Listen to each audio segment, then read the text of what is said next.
அன்பார்ந்தவர்களே, இன்று இறையடையார் வீரம முனிவர் நமக்கு தருகிற செய்யுள், யூதர்கள் எகிப்து நாட்டை விட்டு அகன்று செங்கடல் இடையே நடந்து செல்கிறார்கள் என்ற அந்த கடப்பு நிகழ்ச்சி.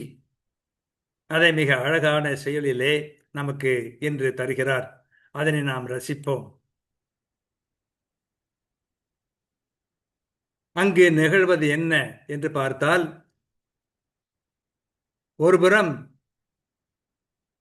பார்வோனின் படை நெருக்கி வந்து கொண்டிருக்கிறது, இன்னொரு புறம் கடல் முன்னே இருக்கிறது.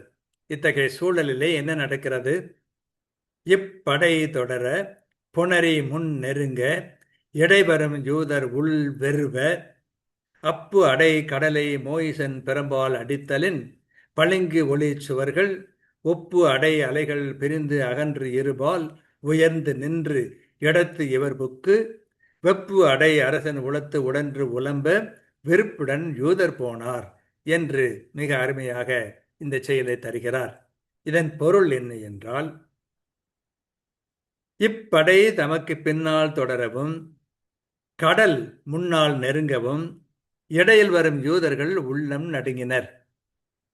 அப்பொழுது நீர் நிறைந்த கடலை மோயிசன் பெரும்பால் அடித்தான்.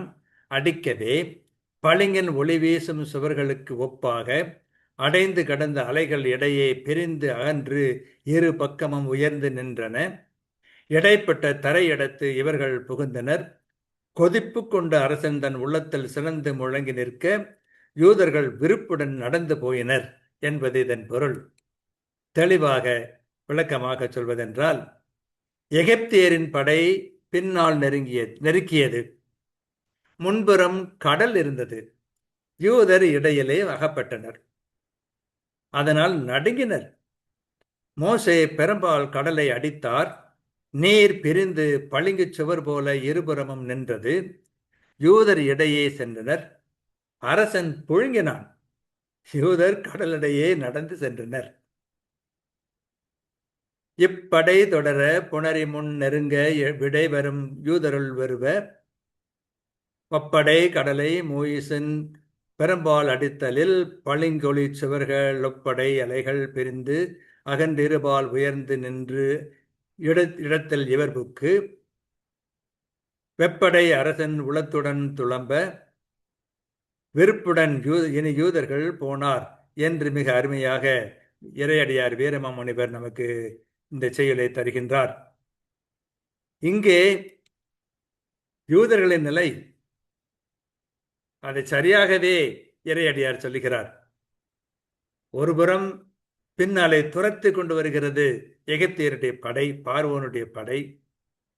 முன்னாலே போகலாம் என்றால் கடல் அங்கே இருக்கிறது. நடுங்கி போகிறார்கள் யூதர்கள்.